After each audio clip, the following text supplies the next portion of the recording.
Hello, it's nice to have you all here today. This will be a short session like all of the other capacity building sessions before, and we will focus mainly on the Barcelona Convention. We will talk mainly about an overview of the Barcelona Convention, and then we'll talk about parts of the Barcelona Convention. So this will be very short, just an introduction. And yes, I think let's get started. So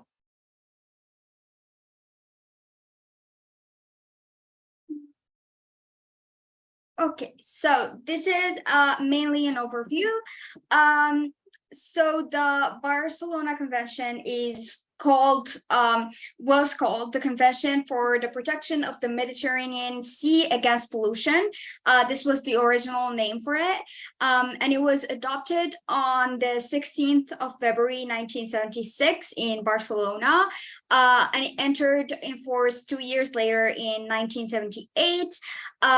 However, it was amended in 1995, and it was renamed the Convention for the Protection of the Marine Environment and Coastal Region of the Mediterranean.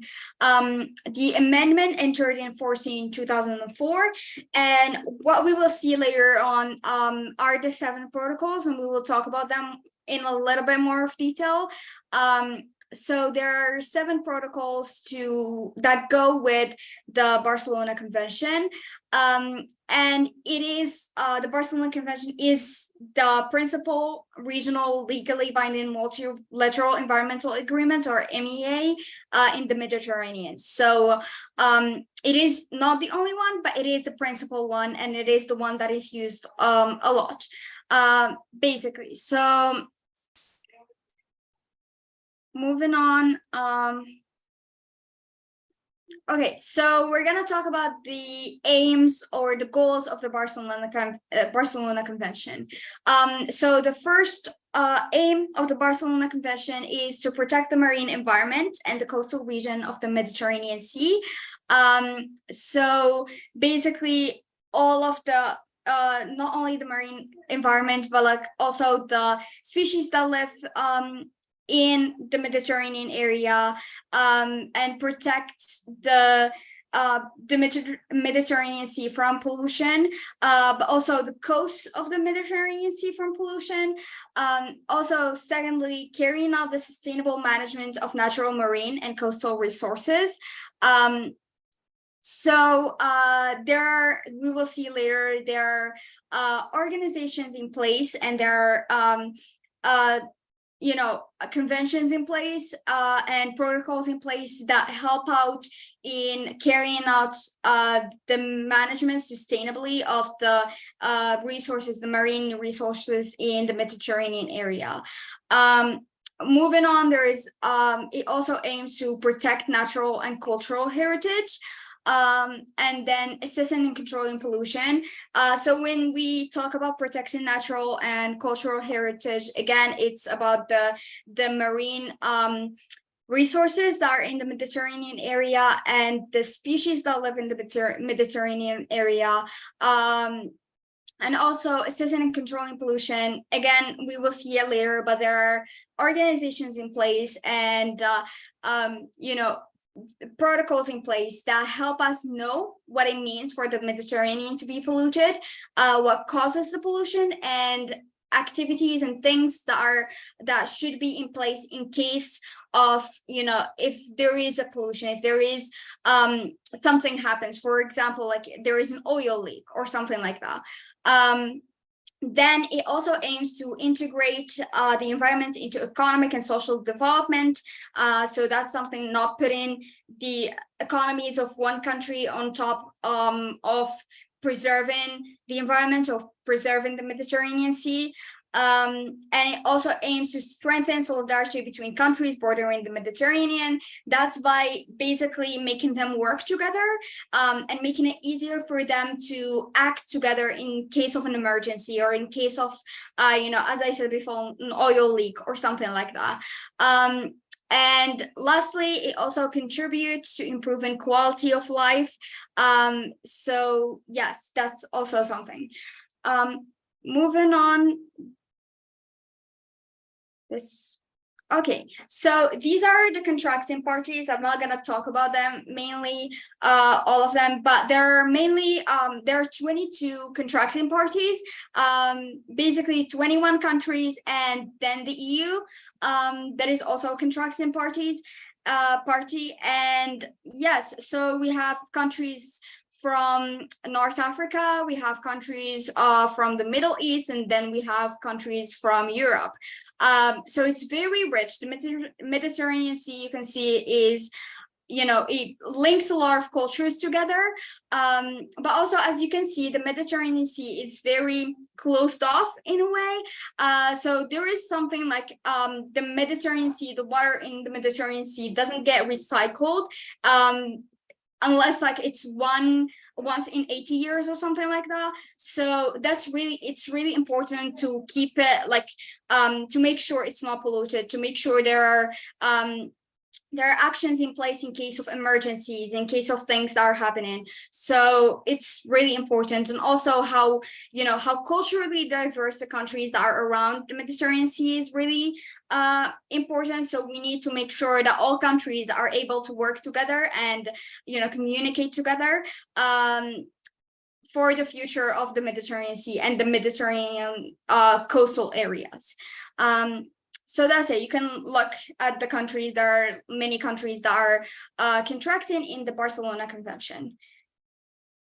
Moving on, these are the commitments that these contracting parties do. So by signing the Barcelona Convention in the first time in 1973, and then the second time in 1995 in the amendment, they are committed to introducing a system of cooperation and implementing integral monitoring assessment program with information assessment. So basically making sure that there's a system in place that helps them cooperate and helps them, integrate actions in place to make sure that the Mediterranean Sea and the Mediterranean coastal area is protected. Then they also commit to establishing marine protected areas, so MPAs and then AMIs. So these are basically areas in the Mediterranean Sea that are protected. So you can't fish there, you can't do a lot of economic or activities there. So yeah, these are protected, and the countries decide on it. The countries that contracted to the Barcelona Convention decide on these marine protected areas, and usually they have species that are going or like about to be extinct, so making sure that these species are protected. So yes. Moving on, they also commit to implementing integrated coastal zone management. So this is more about the coastal areas of the Mediterranean Sea, and then addressing land-based sources of pollution, also sea-based land sources of pollution. So knowing what that means, where these pollution comes from, like land-based and sea-based, what are they, but also making sure there are actions in place to make sure that these pollutions do not happen, or these sources of pollution do not come to the Mediterranean Sea, basically. Also, they commit to contingency planning and cooperating in the fields of science and technology, so research and so on. And they work out appropriate procedures for the determination of liability and compensation for damage resulting from pollution deriving from violation of the provisions of the convention. So basically, every country that causes pollution or doesn't follow up with the provisions of the convention, of the Barcelona Convention, is going to get consequences for that. And the countries, all of the contracting parties, they work out what are these consequences. Are they economical? Are they in other parts? They work it out together. So yes, moving on. So we're going to talk mainly about the 1995 amendments and what changed between the 1995 amendment and the 1973 version. So firstly, the new thing that was added is the extension of the convention's geographical field of application to the coast. So before that, in the 1973 version, the coastal areas of the Mediterranean Sea weren't included, but in the amendment, they were included. Then there was an application of precautionary principle and polluter pays principle. So there are precautions, but also there are consequences that were added. Then the promotion of impact assessment. So basically assessing the impact of everything of the pollution done in the Mediterranean Sea, and the protection and preservation of biological diversity, and combating pollution from cross-border movement of dangerous waste. So making sure there's no pollution, oil leaks, etc. Access to information and public participation. So information is more available to us, to the public, and it's more transparent in a way. So yes, moving on. So these are the protocols. So we're gonna go through the protocols, and there are 7 of them, and we're gonna just see them very quickly. So the first one is the dumping protocol. The legal name is the Protocol for the Prevention of Pollution of the Mediterranean Sea by Dumping from Ships and Aircraft. So it was adopted in 1976, and it entered in force in 1978, and it was the objective of it was that contracting parties should take all appropriate measures to prevent, abate, and eliminate to the fullest extent possible pollution of the Mediterranean Sea by dumping of waste and other matter. I think this is clear. It's basically about dumping waste, throwing waste from the land, so taking it from the land and dumping it, or throwing it from ships and aircraft.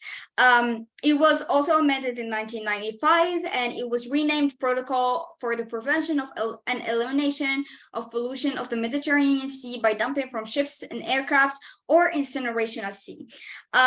So the amendment isn't yet entered into force. And there is the program that is making sure that this protocol takes place is the Mediterranean Pollution Assessment and Control Program, or MEDPOL, that assists contracting parties in meeting their obligation under the dumping protocol. And we will see the MEDPOL doesn't work only on the dumping protocol. We will see it later on another protocol.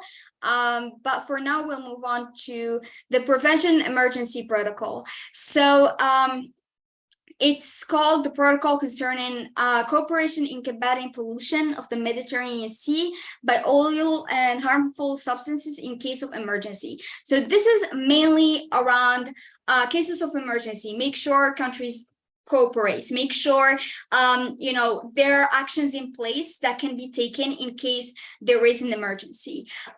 So it was adopted in 1976, and it entered into force in 1978, but it was replaced, not amended, by the Protocol Concerning Cooperation in Preventing Pollution from Ships and in Cases of Emergency Combating Pollution of the Mediterranean Sea. And this one was adopted in 2002, and it entered in force in 2004. So it provides a regional framework. Again, it provides the way for countries to cooperate and for countries to assist each other in case there is an oil or hazardous substances leak or pollution incidents. So we hear a lot about ships just carrying oil, and there's an oil leak in the sea, in oceans. So this is the protocol that makes sure that in the Mediterranean area there are actions in place that countries can do that are quick, that do not need planning or anything, and that all countries can work on together or assess each other. So that's it. And it also provides for the Regional Marine Pollution Emergency Response Center for the Mediterranean Sea, or REMPAC, to play an important coordinator role. So REMPAC is the coordinator when it comes to emergency situations in the Mediterranean Sea. Moving on to the next protocol, it's the land-based sources protocol. So it's called the Protocol for the Protection of the Mediterranean Sea Against Pollution from Land-Based Sources. It was adopted in 1980 and it entered in force in 1983, but it was also amended in 1996 and renamed Protocol for the Protection of the Mediterranean Sea Against Pollution from Land-Based Sources and Activities. And the amendments entered in force in 2008. So the main aim of the Land-Based Sources Protocol is to take all appropriate measures to prevent, abate, and eliminate possible pollution of the Mediterranean Sea from the land-based sources and activities. So the regional plan on marine litter management in the Mediterranean is notable in that it is legally binding instruments setting specific measures and operational targets to achieve good environmental status in the Mediterranean Sea. So the regional plan on marine litter is under the Land-Based Sources Protocol, but it is a legally binding instrument and it helps a lot in preventing pollution that is coming from the land and making sure that that doesn't happen in a way, or in case it happens, there are consequences in place. Moving on to the specially protected areas and biological diversity protocol. It's called the Protocol Concerning Mediterranean Specially Protected Areas, and it was adopted in 1982 and entered into force in 1986. And it was replaced by the Protocol Concerning Specially Protected Areas and Biological Diversity in the Mediterranean, or SPA-BD Protocol, which was adopted in 1995 and it entered into force in 1999. So it provides the regional framework for the conservation and sustainable use of biological diversity in the Mediterranean, and it establishes SPAs, or specially protected areas, or specially protected areas of Mediterranean importance, SPAMIs, and to protect the threatened or endangered species of flora and fauna listed in the protocol annexes. So basically in the protocol annexes, there are a list of a lot of species and a lot of species of flora and fauna that are protected by this protocol, and they are protected by establishing these SPAs or SPMIs. So yes, that's it. Moving on to the next protocol.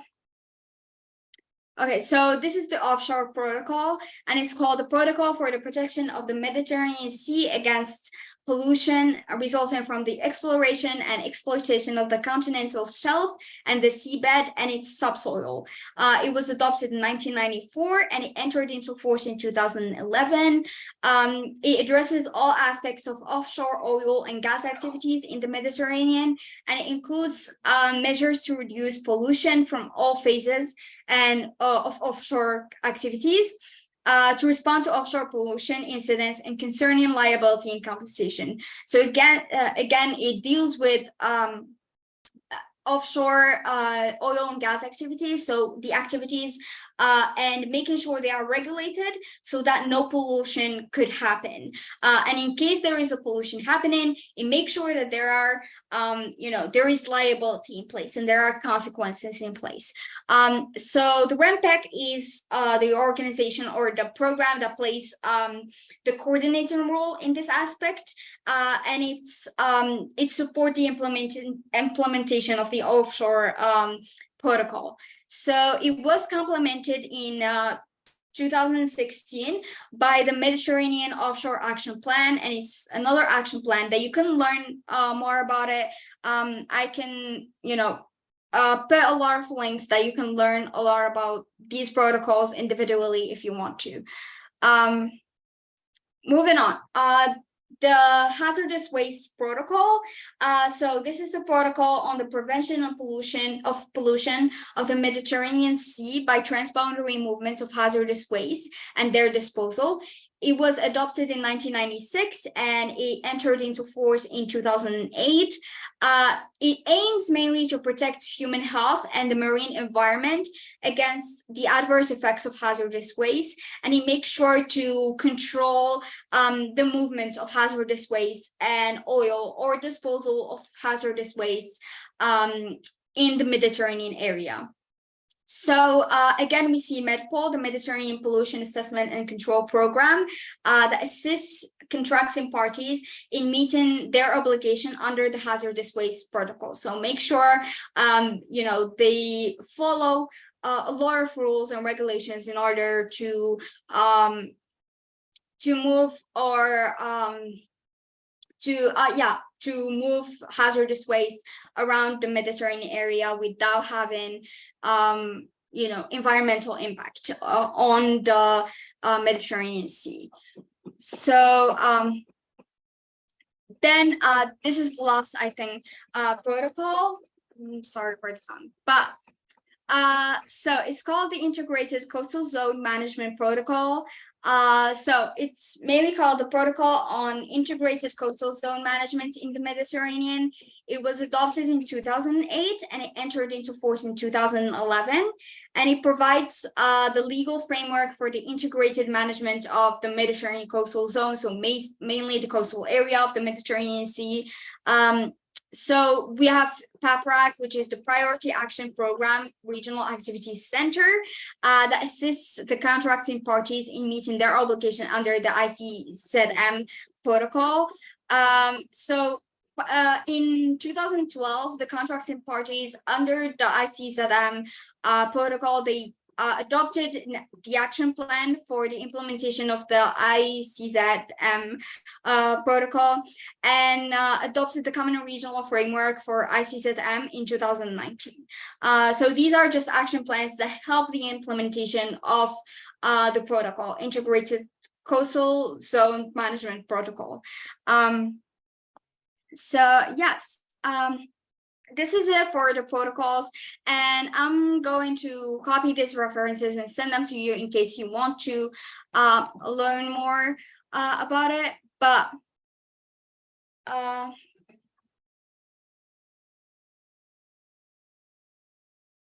thank you for being here. And if you have some questions, you can ask me if you have any questions on the Barcelona Convention.